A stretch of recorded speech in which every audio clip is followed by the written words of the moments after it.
Hi, I'm Allison Hare, a former corporate executive turned coach and keynote speaker for women making big moves. And I'm on a mission to help you and me create more space, more freedom, more fulfillment in our way too busy lives. Welcome to the Late Learner Podcast, where here we are ditching the outdated norms. You know, the ones that we were all taught to live in, and we find way more modern solutions that just plain work better for you. So what are we late learning today? Well, today we are revisiting a conversation that could not be more timely as we are in a crazy ass election season. And as someone who sits around wondering, why do people become so opinionated? How do they become so radicalized? Or even, how does anyone not love Taylor Swift? The question is, how do you change people's minds? How do minds actually change? And before we get into our conversation to unpack this with the esteemed science journalist and highly respected best-selling author, David McRaney, I have a few notes for you. One is that this episode was released when this podcast had a different name. It used to be called Culture Changers, so when you hear that reference, you'll know why. Second, do you get my newsletter called The Reinvention Roadmap for the Late Learner? It is completely free, and it is a way to go one-on-one with me. And every week, I send you relatable insights, brave strategies, and action steps to have your next best chapter, and it is completely free. And honestly, I am blown away by the responses I get every single week from people saying it hit them right where they needed it. It was just so relatable and helpful. So if you are not on that list, make sure you go to allisonhare.com/email. You will not want to miss this. Lastly, I know this is not a shock to you, but we only have 3 months until 2025. And if you're looking for more one-on-one support to close out this year, to finish strong, or ready to go for the next year, I am opening up 3 spots to work with me one-on-one for a 3-month outcome-driven engagement. So I would be thinking about where could you be by the end of 2024 that you would be really excited about? So if you're considering making a big life change or starting that podcast or making a career change or shift, but not sure how to find the space and clarity to do it, or even just getting space, changing the lifestyle so that you can really enjoy it more. Let's get on a free phone call to brainstorm and see what we can come up with together. Go to allisonhare.com/schedule. All right, let's get right into our show. As you can imagine, 3 people on a hill, and if we're all looking in one direction, none of us can see what's going on behind us. If all 3 of us look in different directions, we have a nice world view of what's going on. But to do that, I have to really trust the person next to me is going to accurately deliver to me what they're seeing from their perspective. And in turn, in a reciprocal relationship, I'm going to tell them what I'm seeing.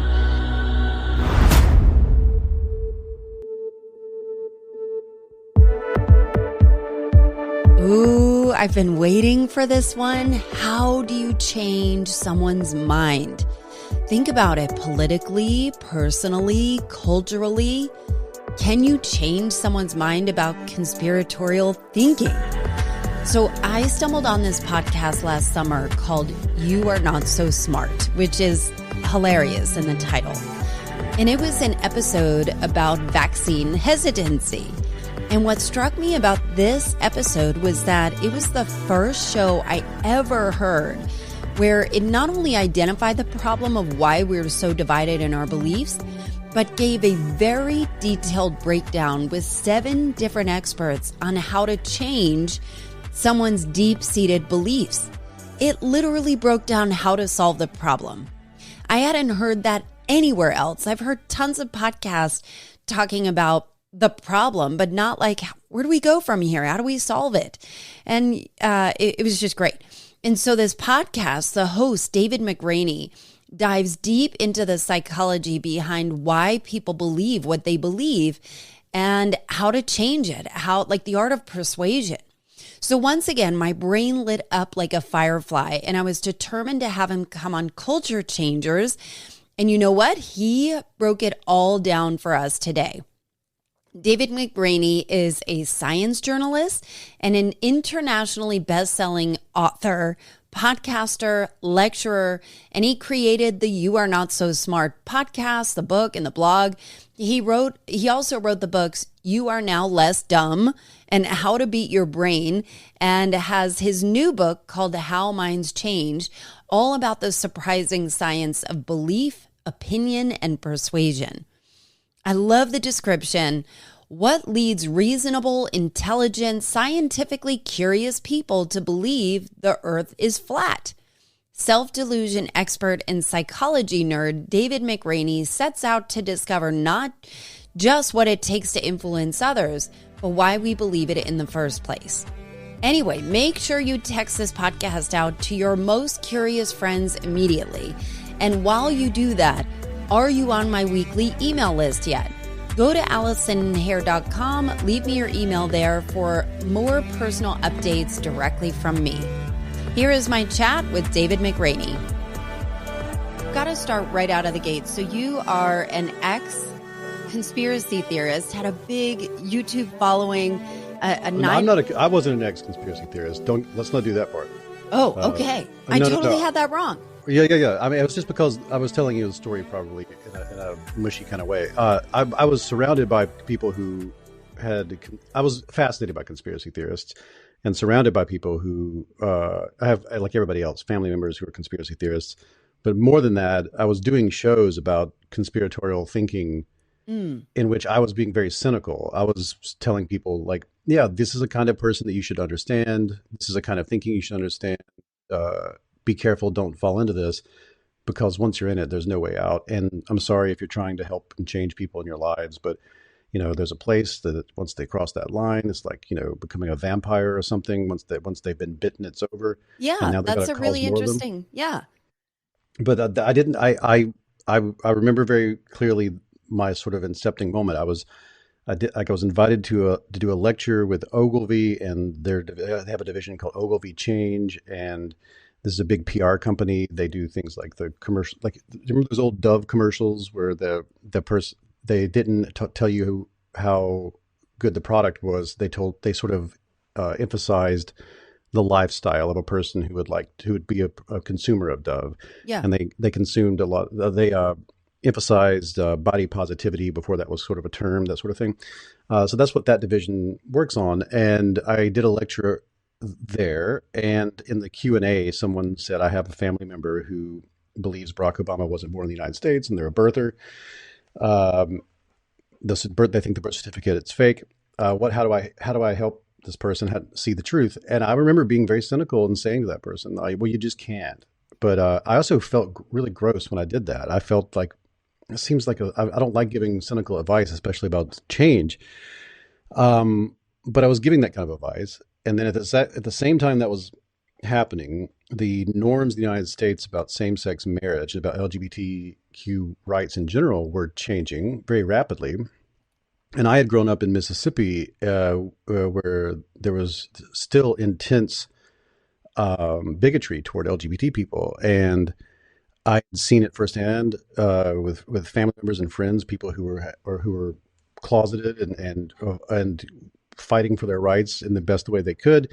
And when everything changed, it changed so fast that it was just intensely fascinating to me. Like I had to wrestle with the fact that, oh no, people definitely can change their minds about things that they thought they were absolutely certain about. Mm-hmm.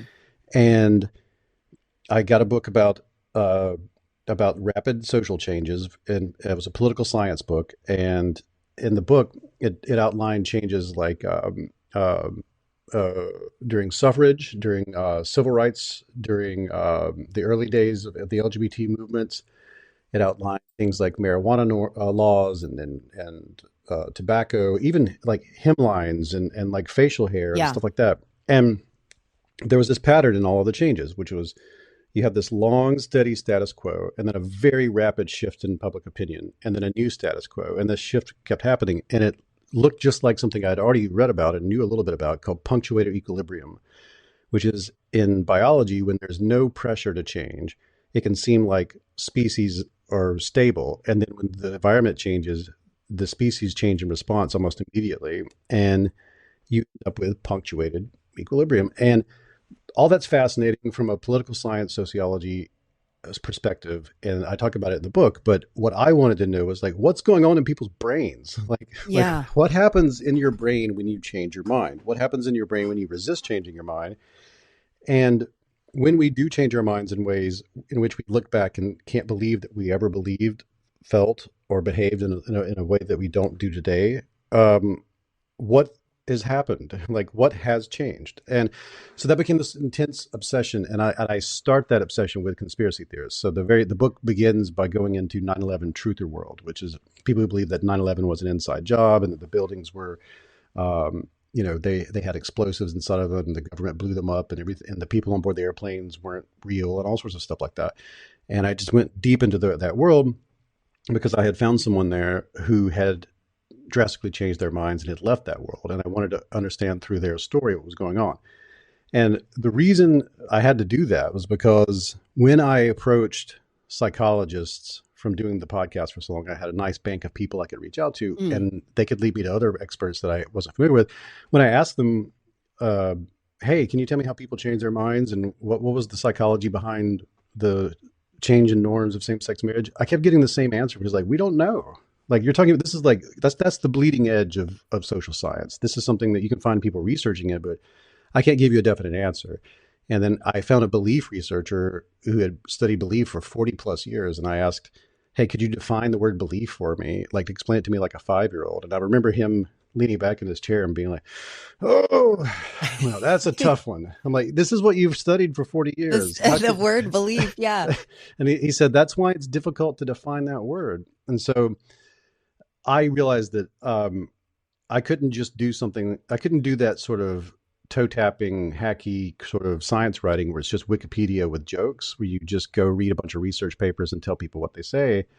I was going to have to go out into the world and sort of experience people who have changed their minds drastically, activist groups who people change their minds on purpose, persuasion experts who persuade and teach persuasion, and then bring that back to experts and say, what was happening here? What's going on here? And that actually worked. And it made my editors are very happy that I actually came up with a way to do this after pitching this idea.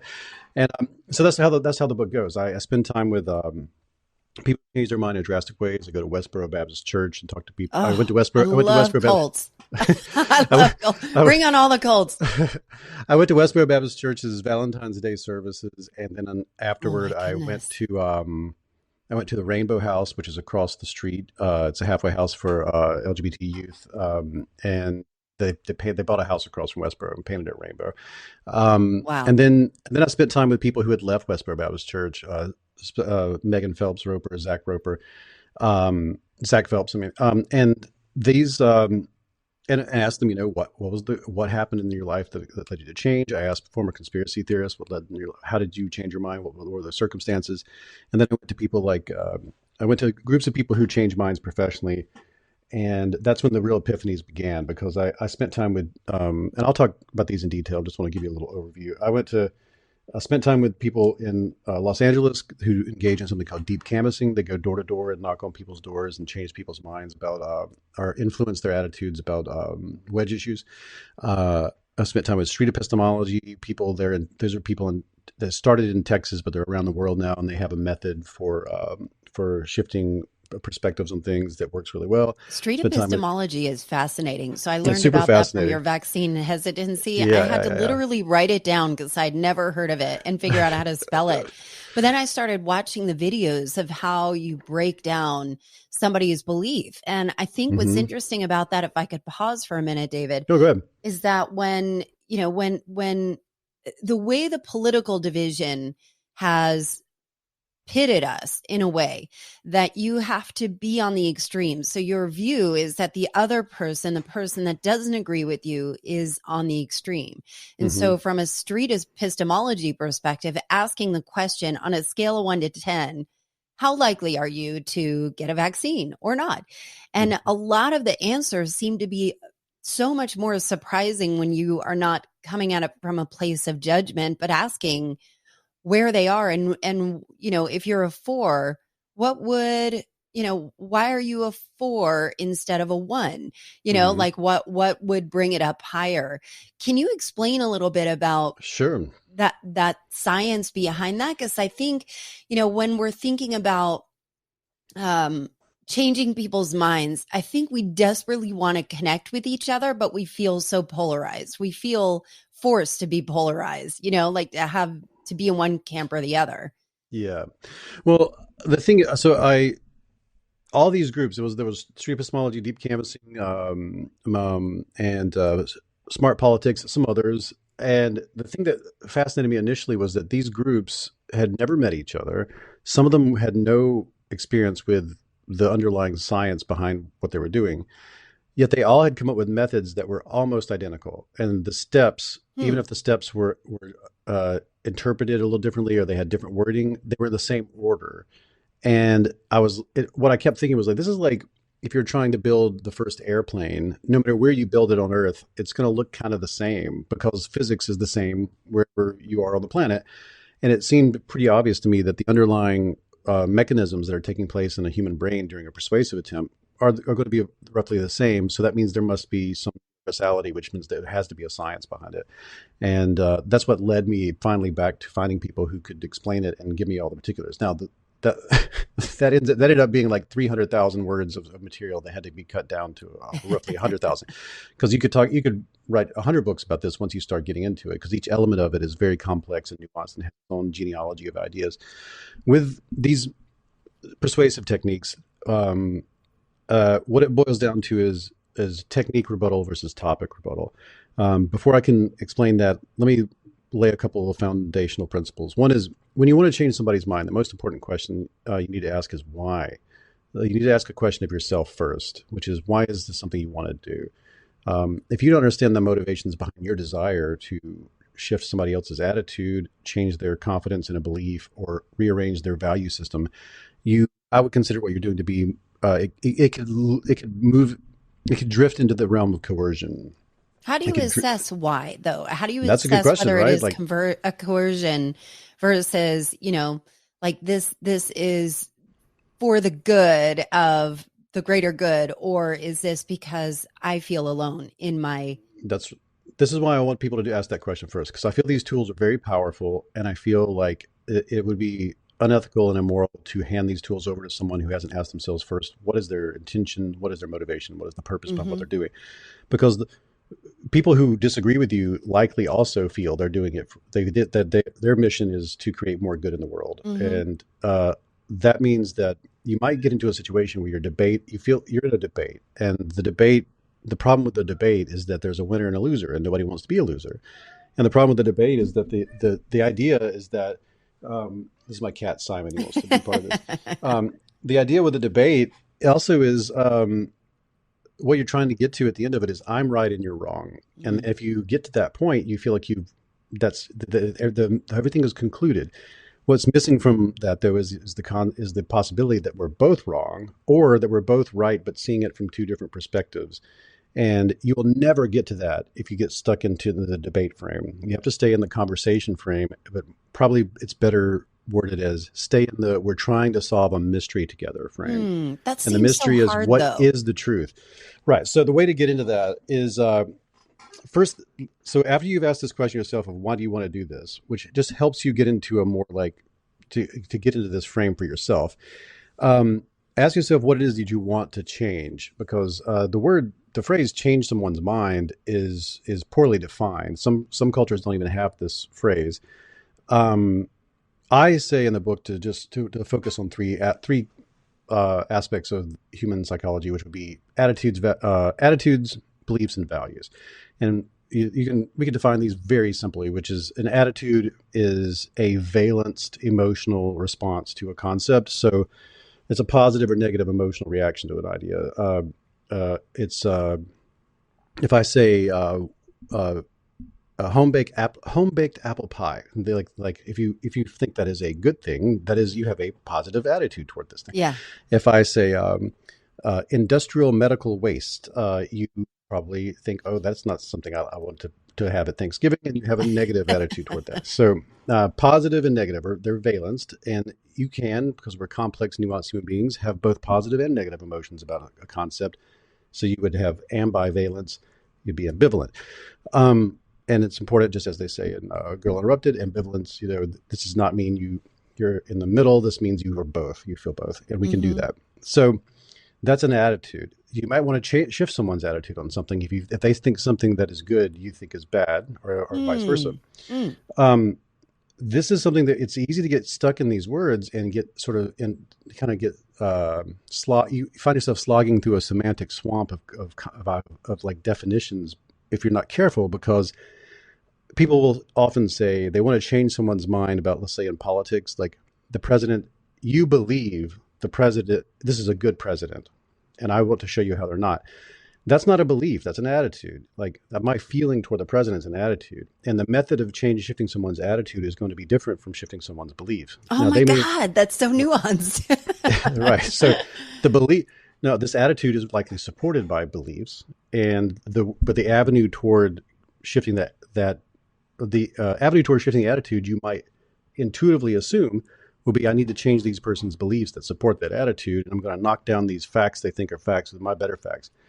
But that's not necessarily so. Their attitude may be driven by something completely outside of belief and factual stuff. Their attitude might be driven by identity. The attitude might be driven by motivations that are outside of the realm of fact-based conclusions. So that's important. Can I pause for a second there too? Because I think what I learned from, some of your podcast episodes is that when you try and attack somebody with facts, so this makes sense in terms of like the attitude, the beliefs, all of those. But when you try and attack somebody with more facts, like I'm going to send you a video and you're going to see the way I see that. Like if you have somebody who is big into MSNBC and you say, you know what, I need you to watch Fox News, just watch it for one day. You actually become more embedded in your own, your original belief systems, that it actually has the opposite effect.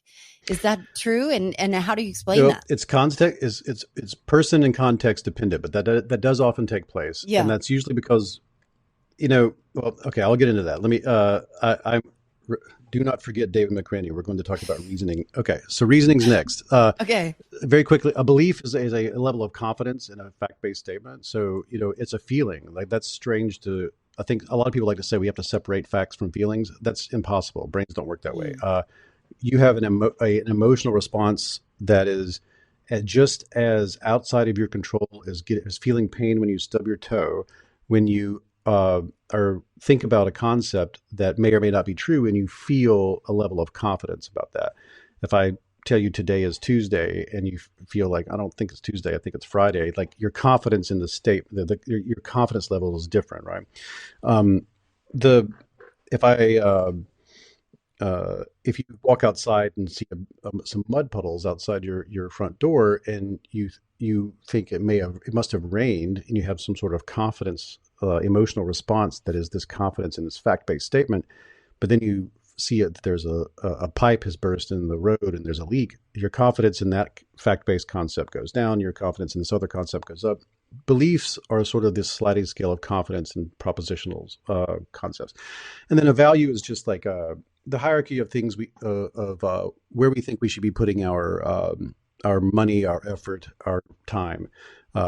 For some people, that should be for eliminating one problem and not another, or should the money that we put out to solve problems should go to this cause and not this cause. So that's a value. And all these things can be rearranged, and they all interplay. Attitudes or have relationships with beliefs and values, and vice versa, and all around. It's a whole big mixy mess of brain goop doing stuff. And a lot of times categorizing this stuff and defining it is just just helps us talk about it more than it actually illustrates that these things are separate from one another in a categorical way. Okay, so here's the problem that most people have. When you get into an argument with someone over anything, whether it's their attitude, belief, or value, the intuitive thing to do is say, hey, have you read this? Have you seen this? Let me give you some links. Will you watch this video? Will you read this book? That's not what this person says. Well, this expert, blah, blah, blah. And also, that's what they're going to do. They're going to say, well, here's my expert, and here are my facts, here are my things. And you end up having this proxy battle of hyperlinks. that what's happening there psychologically is you're battling each other at the level of your conclusions, and conclusions are just that. The conclusion. That is when the processing chain, the very immense long chain of processing a human brain goes through before it settles on what it's going to think, feel, and believe, concludes with this nugget of, transient confidence or attitude. And we're fighting each other at that level, which is means we're not fighting each other at the level of how we reach those conclusions. I can't change your conclusion. It has concluded. It is done. And if we're having this battle, we're not even having a discussion at all. We're just throwing stuff at each other. And the reason we do that is because of something in psychology called naive realism. Naive realism is the sort of a catch-all term for the natural, intuitive assumption that the way we think is the way to think, and that if anyone had seen the facts that we've seen, if anyone had the experiences we've had in life, they would naturally come to the same conclusions we've come to, because how could they not? Which means all I have to do to get you to see things my way is expose you to the things that I assume you must not have been exposed to. And once you've been exposed to those things, you will naturally see things the way that I do. This is our immediate intuitive response. And it almost never works because other people are motivated by things that we're not motivated by. Like, they're their own person, and they may have a different identity that's at stake. They may have a different group that they're worried about being ostracized from. They may have financial obligations that we don't. They may have personal traumas that are so outside of the domain of our understanding that we're totally blind to the idea that these things could be things.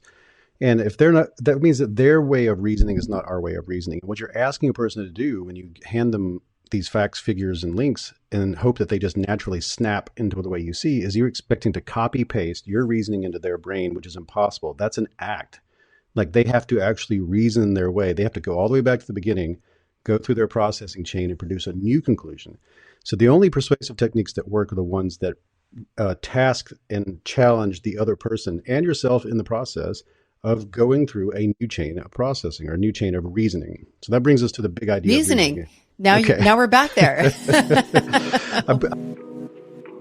Hey, it's Allison. Thanks for listening. Did you know that the ideas shared on this show are something I can help you implement in your own life? And especially if you're in a spot where you are wanting something new or different or refreshing or get out of the autopilot, but you get overwhelmed figuring out, where do I even start? I'm so packed as it is. This is where clarity and next steps can really help. And a no BS results-based coach, that's me. I help high-performing women get the results they want and fast. I'm offering a free brainstorming session for just you and me, one-on-one at allisonhair.com/schedule. You will be so glad you did. I'm a perfectly done tangent dancing dude. Reasoning. So this is a very important principle. There's such a thing called reasoning. If you have any experience with philosophy or logic or argumentation or politics, you've probably come across the concept of this big R reason, propositions. Like old Socrates stuff, like all men have beards. Socrates is a man, therefore Socrates has a beard. That kind of thing. Mm-hmm. So this is propositional logic. Interesting. There's all sorts of things in reason, and reason can be written out, and it's got its own language that looks like math, and it's a real thing. Logic and reason is beautiful, and it's an important concept of math and science and philosophy. It exists. That is not what I'm saying. What I'm saying is, in psychology, we don't talk about reason, like we talk about reasoning, and the two can get conflated. Reasoning is literally just coming up with reasons for what you think, feel, and believe.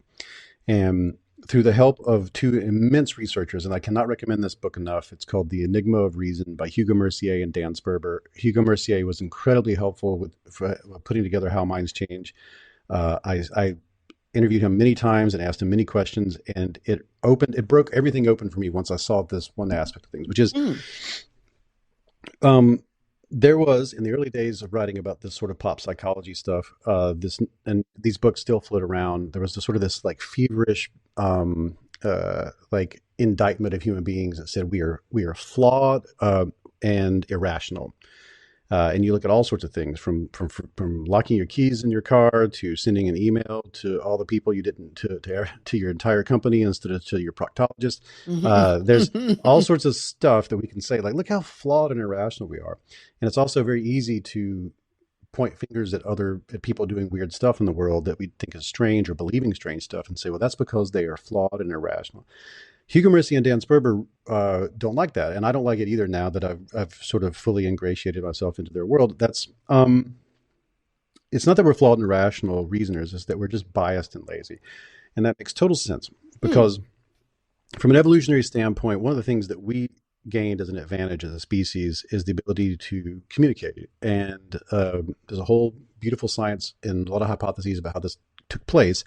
But once we could exchange information with one another through spoken language, written language, and so on, that gave us the ability to organize toward collective goals in a way we never could before. And one of the most beneficial parts of that is you can imagine like three people on a hill, and if we're all looking in one direction, none of us can see what's going on behind us.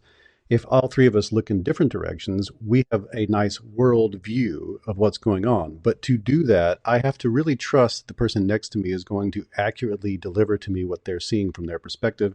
And in turn, in a reciprocal relationship, I'm going to tell them what I'm seeing.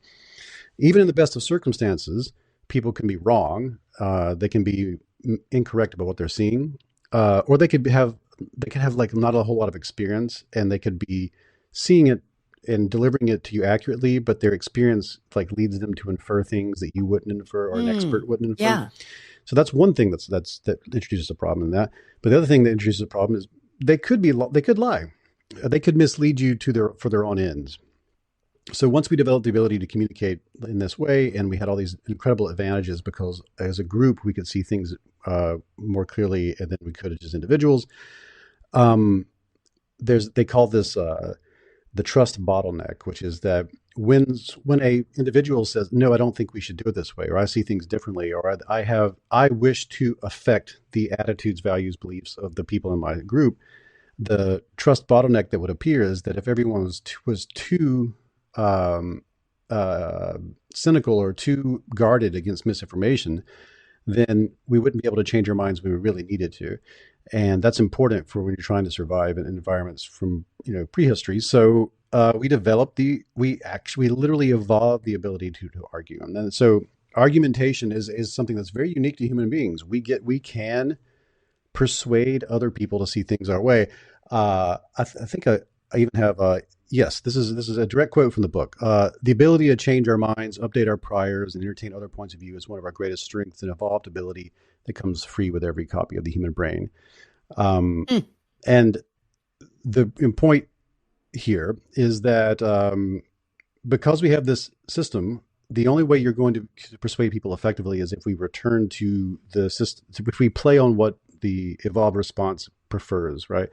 So all that out in the way, what I'm trying to say is reasoning is coming up with the reasons for what you think, feel, and believe. And that's really important in one of these environments because I want to persuade you that my perspective is a good perspective and that my suggestion is a good suggestion, which means I'm going to try to generate reasons that are plausible. And plausible means things that people in my trusted peer group would consider justified. So yeah, when we argue our cases, we do so in a way where we try to justify things, rationalize things, and we try to do so in a way that we intuitively understand this will persuade people in my trusted peer group because I don't want to be ostracized from that group or kicked out.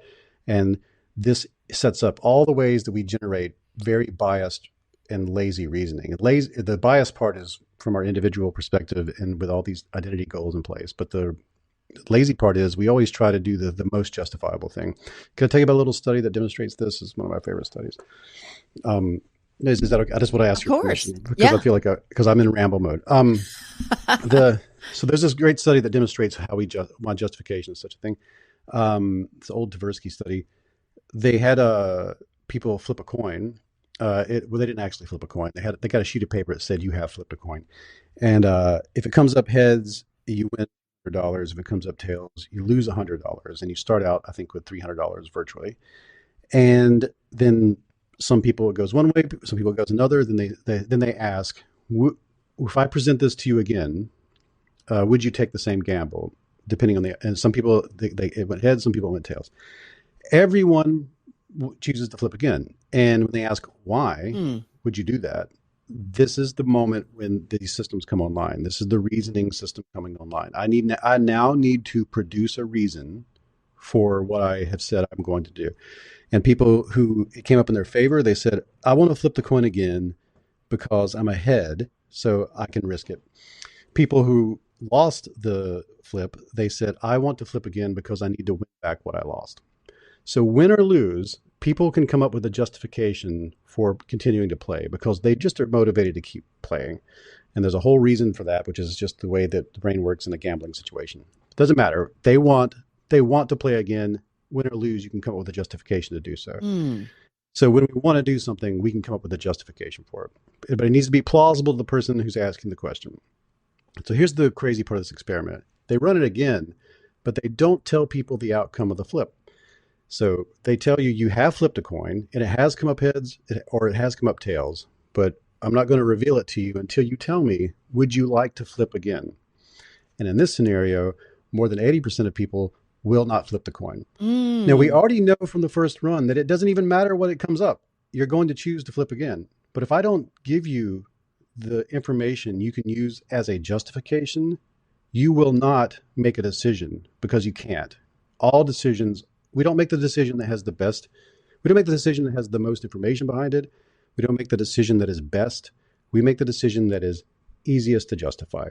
And that is where the laziness comes in. We will always choose the easiest justification for our arguments in that reasoning dynamic. So all this comes together into one point, which is when you're arguing with someone, or you're in a persuasive context, what's actually happening here are two brains using their reasoning sort of psychological mechanisms of reasoning to attempt to produce justifications for their current feelings and thoughts, behaviors, actions, or for some sort of future plan or goal, which means that a proper, effective persuasive technique is going to engage that reasoning system.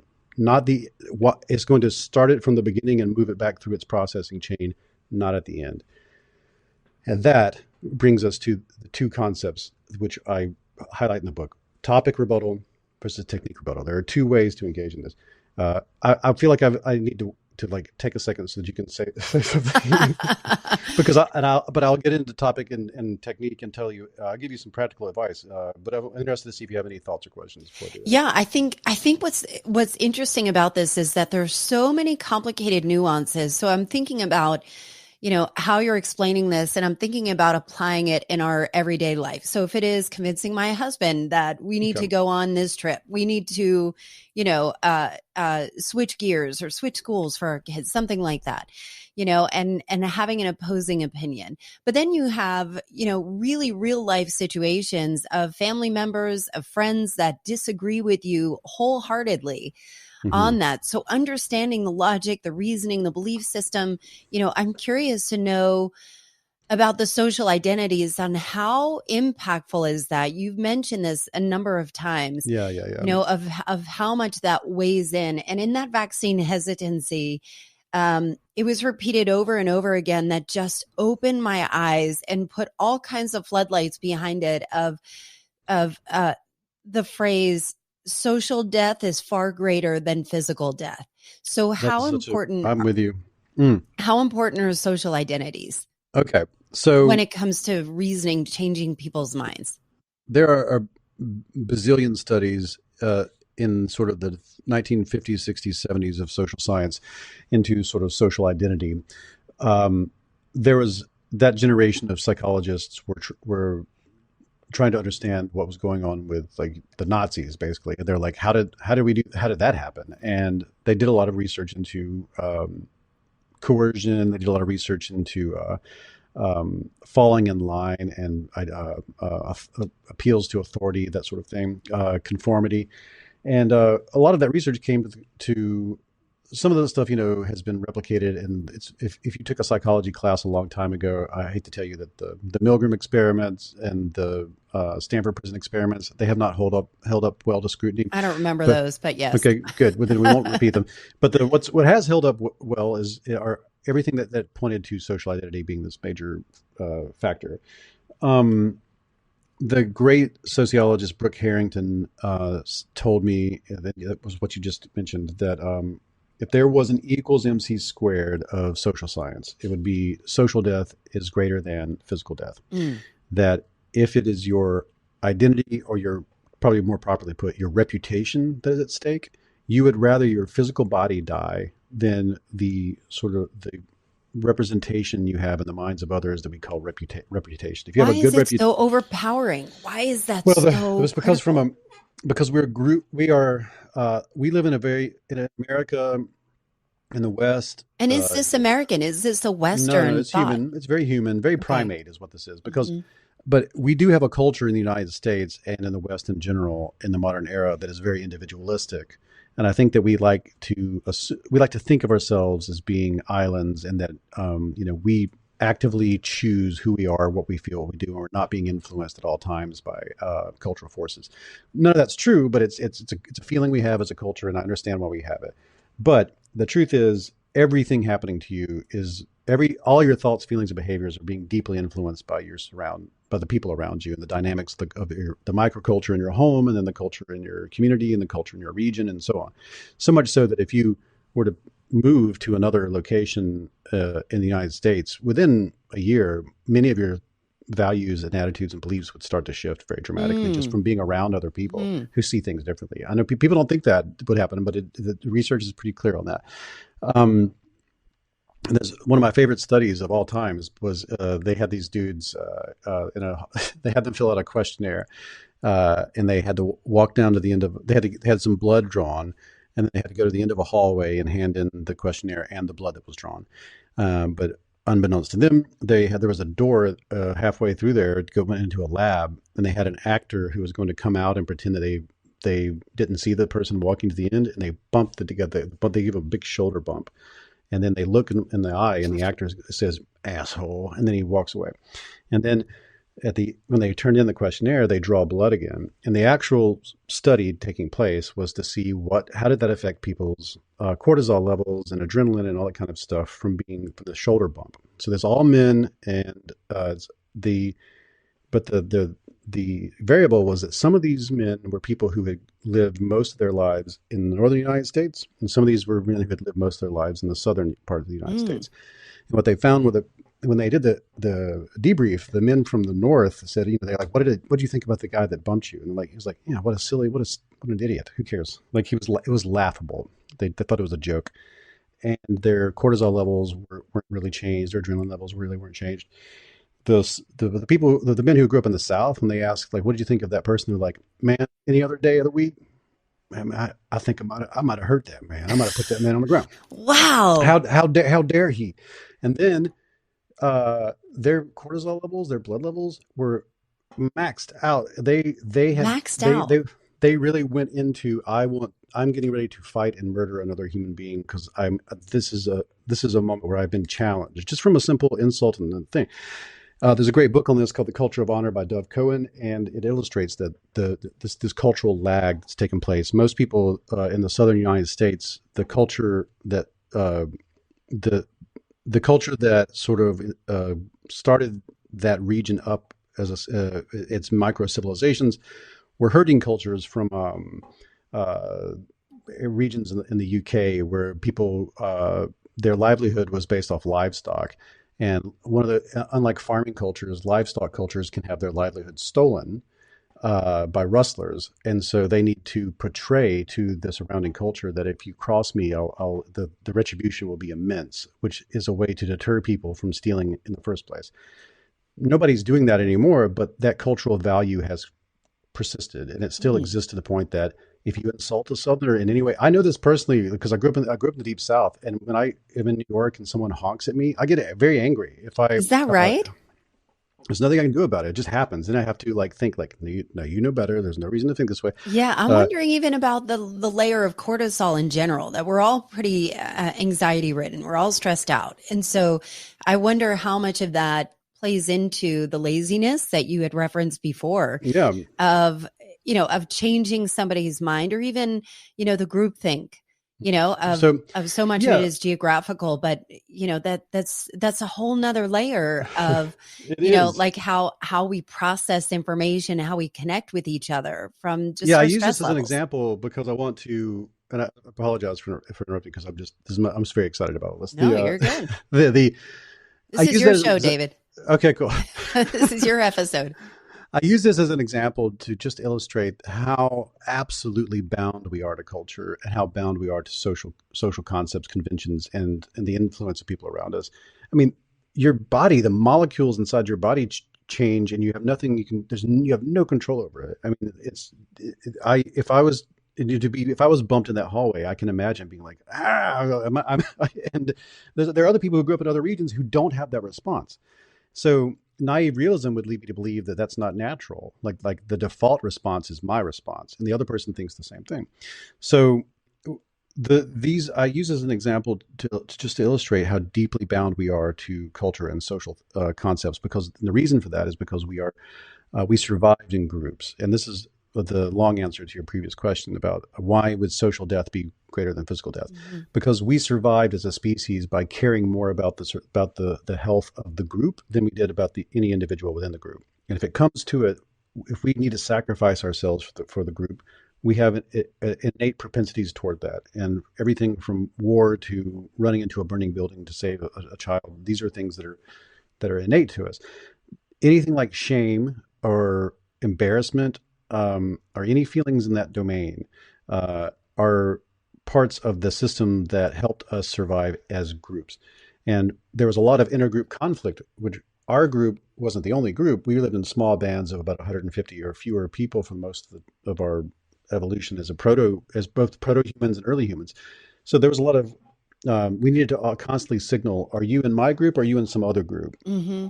And my shame and embarrassment and feelings of my fear of ostracism are only directed toward people in my group. I don't care how you feel about me, because I'm not going to be ostracized from your group.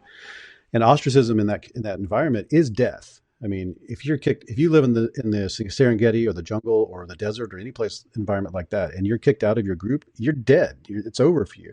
So you need to constantly be concerned about your reputation within your community. And so reputation management is one of the highest motivations in the human psyche. And Mm. oftentimes what's happening when you are arguing with another person, what you're actually witnessing on their end is reputation management. They are very concerned about how the outcome of this interaction is going to play when it is interpreted by people within their trusted group. They call them affinity groups in psychology, but they're trusted peer group. So, You need to stop right there. So, let's go. reputation Let's go. management is all the way at the very top of this. So, if we're thinking about how do I change somebody's mind, knowing that reputation management is the highest, how do you methodically uh, uh, pursue that goal?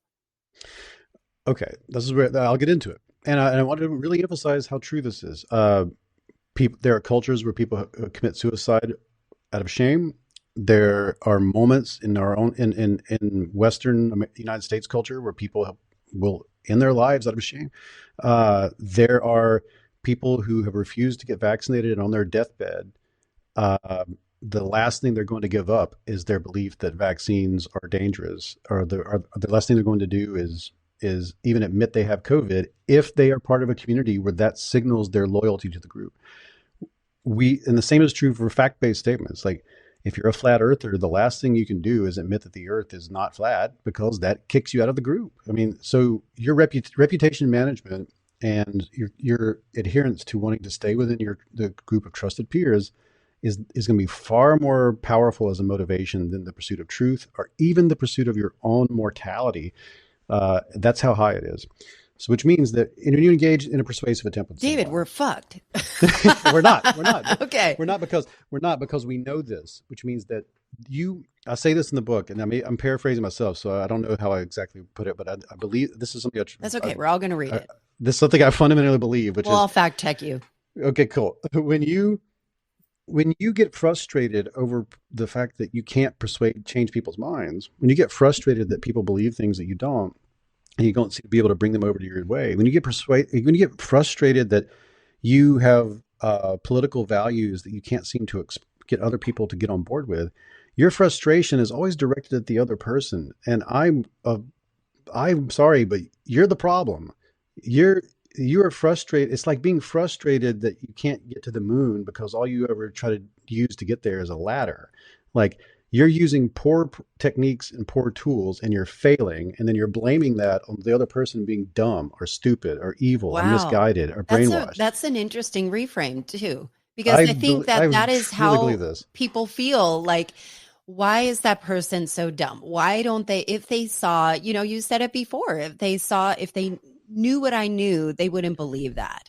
Right. You're because and I understand because if you don't know what you don't know, and if you don't know that there are ways of talking to people that are much more likely to reach the ends that you're trying to get to, then sure, I can see why the last thing you want to do is blame yourself. I understand. But let's talk about the first thing. The highest motivation is reputation management, because that motivation is because our strongest fear is ostracism. That means the very first thing you have to do, if we had to break these into steps, step one, I would say step zero is ask yourself why you want to do this. But then step one is going to be build rapport or establish rapport. Because if anything you communicate to the other person can be interpreted as you should be ashamed for thinking that, you should be ashamed for feeling that, you should be ashamed for believing that, you should be ashamed that that value is where it is, and then that's it. The conversation's over. Because if they sense that they will be shamed for changing their minds, or they sense that that being shamed is going to be an outcome of this interaction, they're going to avoid it more than they would avoid a knife in your hand. They will. There is great research by Sarah Gimbel and a group of neuroscientists. They put people on an MRI and they challenged their beliefs about a variety of different issues. One was like, did Thomas Edison invent the light bulb, or can you see the Great Wall of China from space? And then they would ask them if they believe that, how strongly they believe that, and then they would show them like, actually, Thomas Edison didn't invent the light bulb, or you can see all sorts of stuff from space, not just the Great Wall of China. In fact, the Great Wall of China is not that easy to see from space. Little trivia facts like that. People would go, oh, I didn't know that. And the brain scanner would notice how much blood was going into different regions of the brain. It was pretty normal. But if you challenge them on something like, should there be gun control, or and they'd ask the question something like, they would say it would be like abortion rights or gun control. They'd ask them similar fact-based statements within those domains. Some of those statements would be things that people on both sides of the issue believe are factual but are not actually true, and then it would challenge them about those. When those issues were challenged, the amount of blood that would rush into the default mode network of the brain was the same. This is exactly what Sarah Gimbel told me. It would look exactly like what would happen if they had suddenly confronted a bear in the woods. They had an intense visceral bodily reaction because that motivation, that they're avoiding the fear of ostracism. They're avoiding the death of their social identity as strongly as they would be feeling like a threat to their physical body. And that's going to happen. And we've probably all experienced this in a debate with someone who challenges something that we feel very strong about, right? Then the feeling, the strong feeling of feeling strongly about an issue is the feeling that you may lose some reputation points and that you may be ostracized. For the most part, for most of the issues that I would consider wedge issues, that's actually what's taking place. It's not true for everything, but true for a lot of them, right? So the first thing you need to do is establish rapport. You need to assure the other person you're not out to shame them, and ask for consent to explore there's several different techniques in street epistemology. You assure the other person that you're not out to shame them. And you want to explore the reasoning. This is the same true as in smart politics and deep canvassing. It's the same first step in all three. And Misha Globerman, who is a negotiation communication expert, he opened my eyes to the fact that establishing rapport may not It may not happen in just one conversation. Your history with the other person has to be taken into account. If this is your dad or your mom or your sister, and you're not on great terms with them, you have to get to a place where you can talk about issues before you jump right in, because they may consider you a them, not as a family member, but as they have this subculture that they're a part of and their reputation is tied to and their identity is tied to. And if they consider you outside of that, you're in another group, they have no interest in ingratiating themselves to you. And they also suffer enormous social costs for taking on ideas they know will signal to their group that they may be a traitor. Defecting, right. Yeah. So you must establish rapport. And to establish rapport, you have to do sort of the best way to establish rapport at the level of a primate is to engage in activities or engage in conversations that sort of take on the veneer of reaching a common goal together. You can do that in conversation by saying, "Hey, what do you think about this this new tax bill coming down the line?" You can both get on the same page of hating the IRS or something, right? Hey, I need help with installing this new sink doodad, or could you I have to cook this meal for this reason, and I have just so much time. Could you help out with it? There are all sorts of things you can do that will put you into a dynamic with the other person in which you're working on a shared goal. And there's nothing unethical about that, especially if you're actually trying to do something that you could use the other person's help. With my dad, we installed a winch on my truck, and this is directly from the research. That's the reason I did it. I was like, I need to go do something with my dad where we work together in a way that has nothing to do with our subcultures and our politics and stuff. Do you have opposing politics? Oh yeah, well, he's still in Mississippi. He's still, he's got a lot of values that I don't, and a lot of he's beholden to groups that I am not. Okay. So, but you can also do that with a stranger, like establishing rapport up early on in the conversation. Are things like, just simply being nice, and mainly you want to show the other person that you're going to listen to them. You're going to see them. You actually are interested in what they have to say. You're not just getting ammunition to shoot at them within their heart and their beliefs and stuff. So the building of rapport is immensely important. That first step, and frame the conversation after that is going to be, you and I are going to try to solve a mystery together, and the mystery is going to be, how did you come to this conclusion, or what is underlying your confidence in the issue? Ask for consent. Ask for lots of consent, and once you have that, you can move on to the second step. So I have notes over here because there's 3 different techniques, but I can tell you that they all pretty much work the same way, but it depends on what you're working on. Let's say it's vaccine hesitancy. What you're really working on there is an attitude. So you're going to want to move into sort of motivational interviewing techniques, and you're going to want to move sort of directly to their intentions for behavior. But if it was a fact-based thing, like is the earth flat or something, then you could just ask for a claim. So either way, you'd want to sort of in the beginning, let's say you're trying to work on a behavior, you want somebody to vaccinate, you would say on a scale of 1 to 10, how likely are you to do that? If you are working on a fact-based claim, a belief, you would say, okay, and you would ask that up front, like, what is it that you believe you'd like to talk about today? And let's say they think that karma determines the fate of all human actions, or that the moon is actually a secret Nazi space station. That's a real conversation I had with someone once. You would ask on a scale from 1 to 10, how strongly do you believe that? These scales are very important in the beginning because they quantify your emotional response. They quantify your confidence. They quantify where you are on a scale of positive or negative valence on the attitude, right? This is such an important step because this engages the other person in metacognition. And I was talking about the difference between technique rebuttal and topic rebuttal.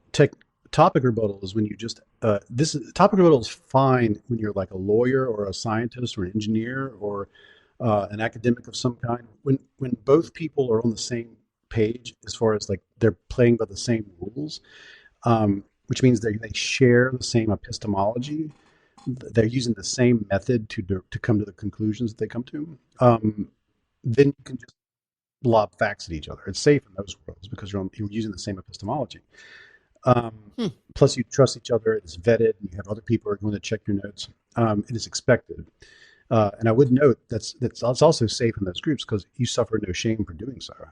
In fact, you get social points for engaging this kind of behavior in those environments. The top technique rebuttal, on the other hand, is asking a person to explore their own reasoning chain, which is what I feel like you should stay in. So the Socratic method is an example of a technique rebuttal, and these other persuasive techniques are sort of taking the Socratic method and adding things we've learned from psychology and neuroscience and everything in between to give them a more robust and easy to follow step-by-step paint by numbers thing. So yeah, I'd ask the from 1 to 10 where they are on that scale. This helps them engage in metacognition. They'll start thinking about their own thinking. And for most people, we've never done this. Let's do it. We can do this together. Okay. Okay. Allison, what's like what's the last movie? What's the last full length movie you watched? Encanto. Encanto. Encanto. So did you like it or I loved it. on a scale from 1 to 10? Uh, what would you rate it? I thought it was a 10. Well, why a 10 and not like say an 8?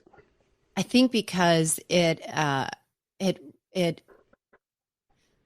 addressed so many social values in a way that became so relatable to each character. So each character had special gifts that they were given, some magical gifts.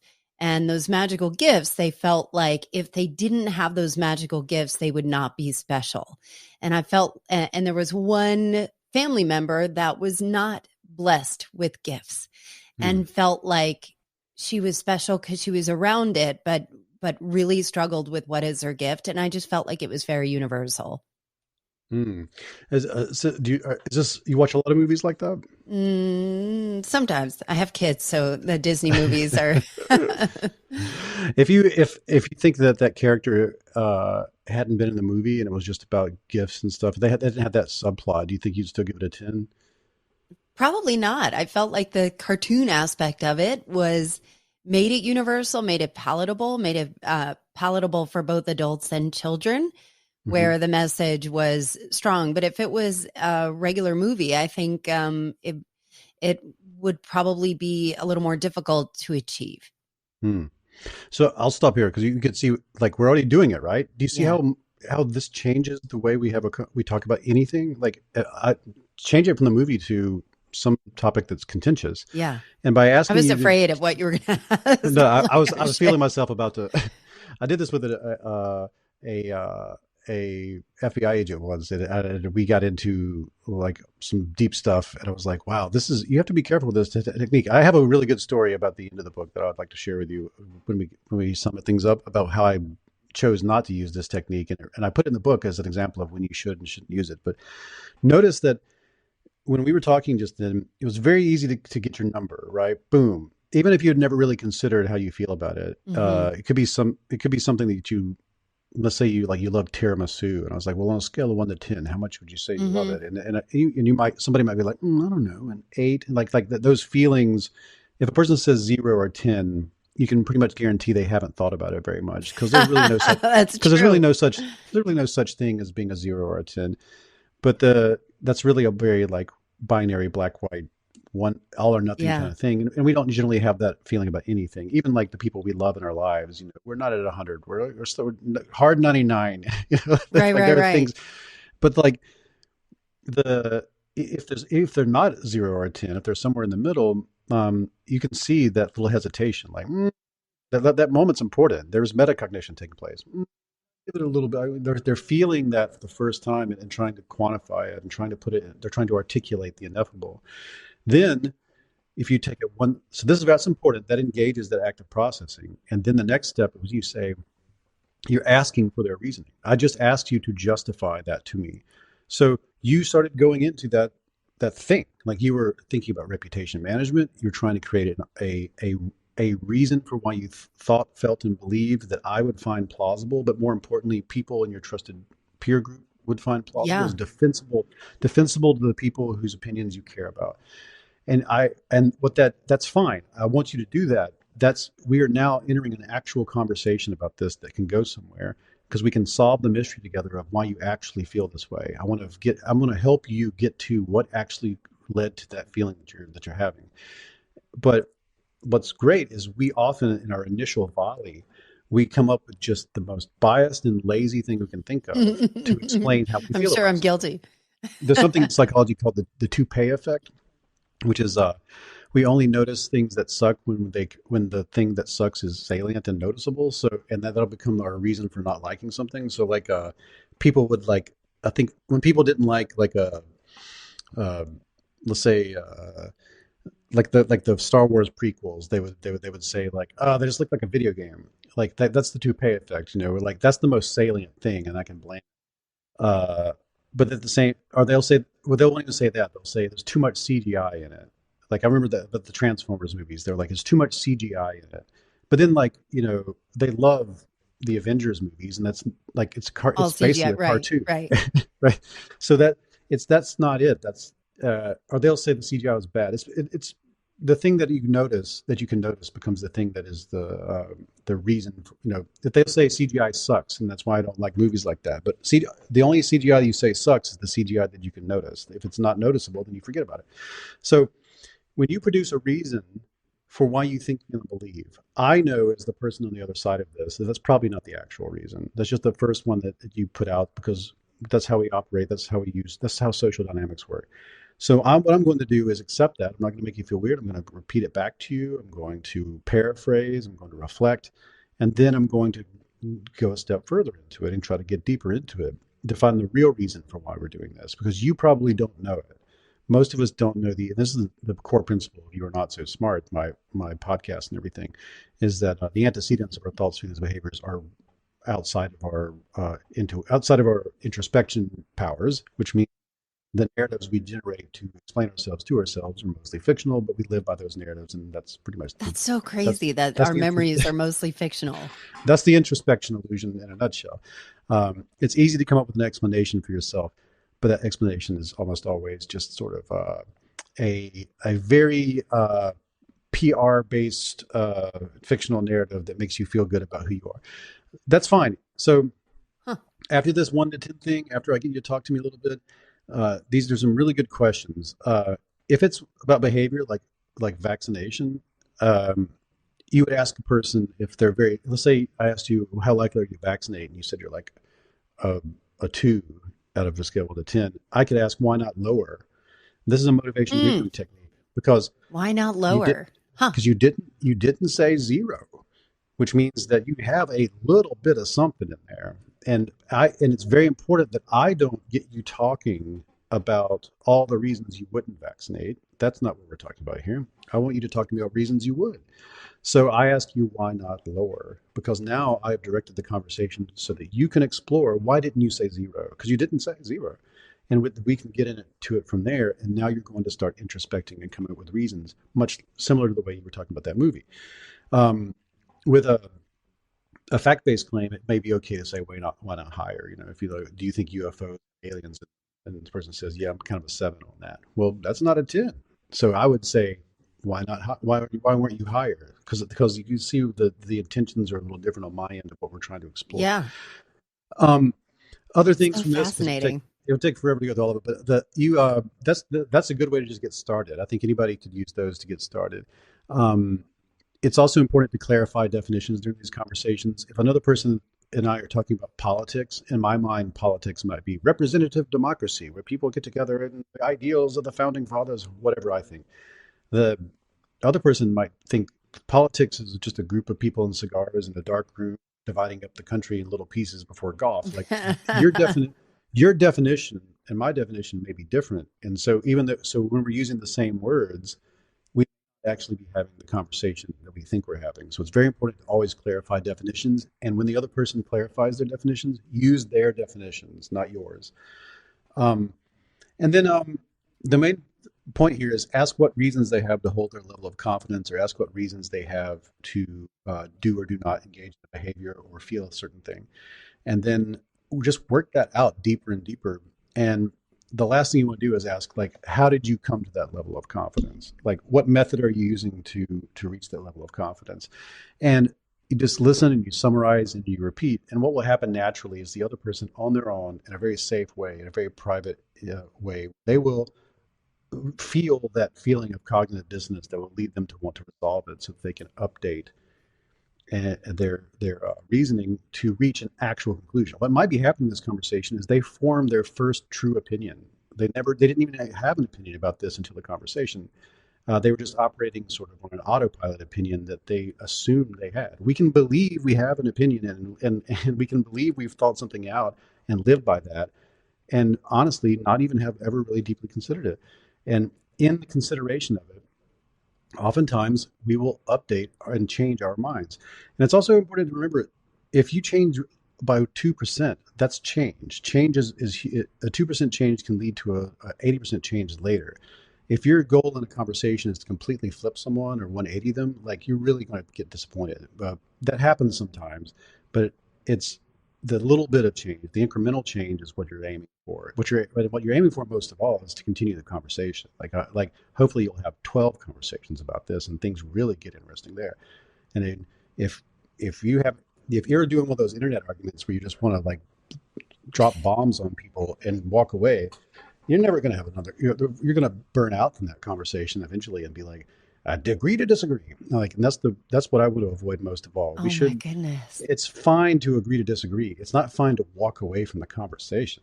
I want you to have a different perspective than I do. I want you to have values that are different from mine. I want you to have experiences and anxieties and fears that don't match mine, because I want to add your perspective to my perspective to get to the truth of the matter. And it's in the combination of these perspectives that's the only way we have any opportunity to understand what's going on around us. And then these kinds of persuasive techniques are going to, as you are engaging with the other person, you're going to change too. That's the thing. You both update your priors to a better understanding of the nature of what's going on around us.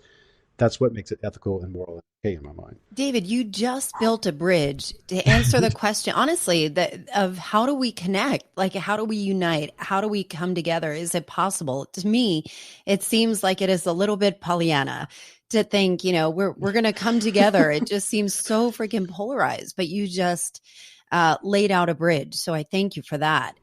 Tell me, what do you know that you wish other people could know through all this study, through all of this research, through all of this thought? No one is unpersuadable. No one is unreachable. There's no such thing. Like, there's no one who is beyond change, yourself included. There's nothing you think, feel, and believe right now that couldn't use a little work, especially the things you feel very confident about. You don't know what you're wrong about. You don't know what you don't know. And the people on the other side of an issue that you feel strongly about are people who believe things that are not supported by the evidence. Is no matter how unreachable they may seem, that's not the case. There's no such thing. If we couldn't change our minds, as Hugo Mercier told me, like, if we couldn't change our minds, arguing wouldn't exist. We wouldn't have evolved this ability. In the same way that if we couldn't see, then we would eventually evolve eyes away. We'd be like some sort of cave dwelling fish that doesn't need eyes, which exist. So the fact that we can change and can persuade other people and can solve the mysteries of how we come to conclusions and sort of try to figure out what is the better way to go about living in this very complex and chaotic epistemic environment that we find ourselves within in the modern era. Just because all these things are frustrating, it doesn't mean that they're impassable. I feel that very strongly, and I'm very optimistic to the point of almost being a Pollyanna about all this stuff.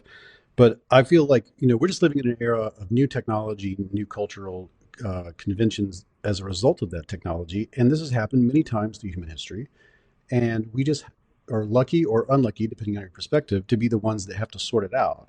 And it'll probably be a 3 or 4 generational spread of becoming, of building a literacy for these, this new epistemic environment. Wow. 3 or 4 generations. I say we got about 100 years of work to do. But each generation is going to do a little bit of that work together, and we'll figure it out. And some institutions will survive, some will not. Some cultural concepts will survive, some will not. Some norms will shift drastically, and some won't. And at the end of it, we will this madness period of time, this chaos period of time, this period of time where it seems like the truth is in question. It'll sort itself out. We'll find the level. But because this has happened many times. This happened with the printing press. This happened with written language. This happened with the invention of complex economic environments. This happened with the advent of trains. This happened with the advent of steam engines. This happened with the advent of the Industrial Revolution. This has happened when we got VHS tapes. This keeps happening. And we always sort it out. That's not to say that in that cultural a line of change, there were wars and there were revolutions and there were all sorts of horrible outcomes that took place and all that. And I'm thinking about Thanksgiving dinner, like I'm thinking Right. of how to do this, like if it is the 3 or 4 generation span, it is a long-term collective evolution that has to happen. And I'm thinking about, how do we do this in our interpersonal lives? So I thank you for putting the framework, because I think we want to figure out, where is our place in the story? Can we make this better in a way where we don't feel attacked too?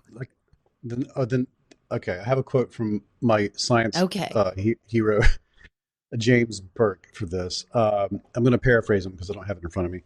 But James Burke said, there's nothing in this world that you can't understand as long as it's explained to you clearly enough. And so, with that in mind, what is it that you should try to understand? And he said, well, whatever it is that you want to change about the world, that's where you should start. I believe that very strongly.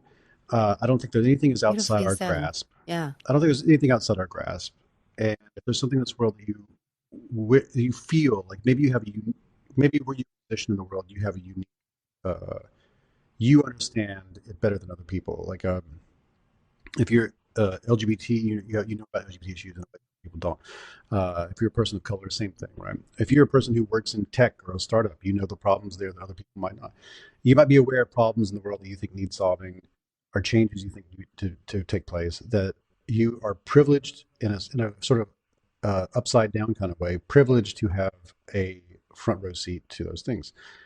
And to change them, you need to understand them deeply. Or maybe you just recently learned about something that you are appalled by, or that you feel like could improve the general tenor of the human experience. That's the thing you need to try to become pretty up to date on. And there's nothing about that you can't understand and try to change. And then once you have that, I recommend looking into the science of persuasion and how people actually change. Or your book, How Minds Change.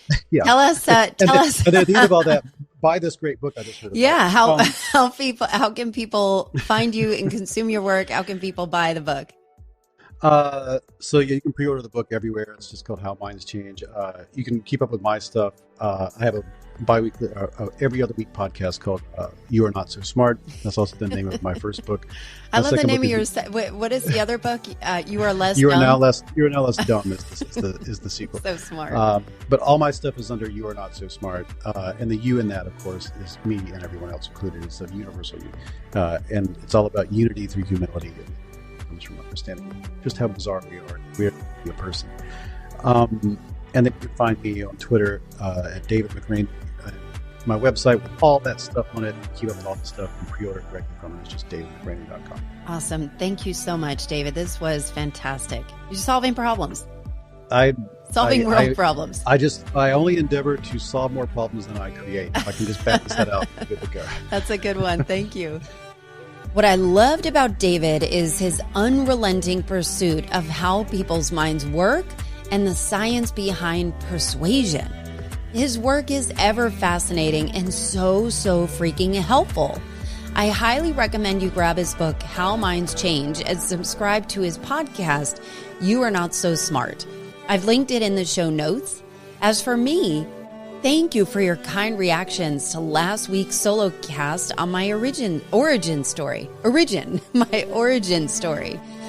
I've got some really incredible stories about big ass changes coming up in this series, so make sure you're subscribed, leave a review while you're there, and share the series. If you want more, follow me on Instagram and at AllisonHair.com. Thanks for listening, and I'll see you next time.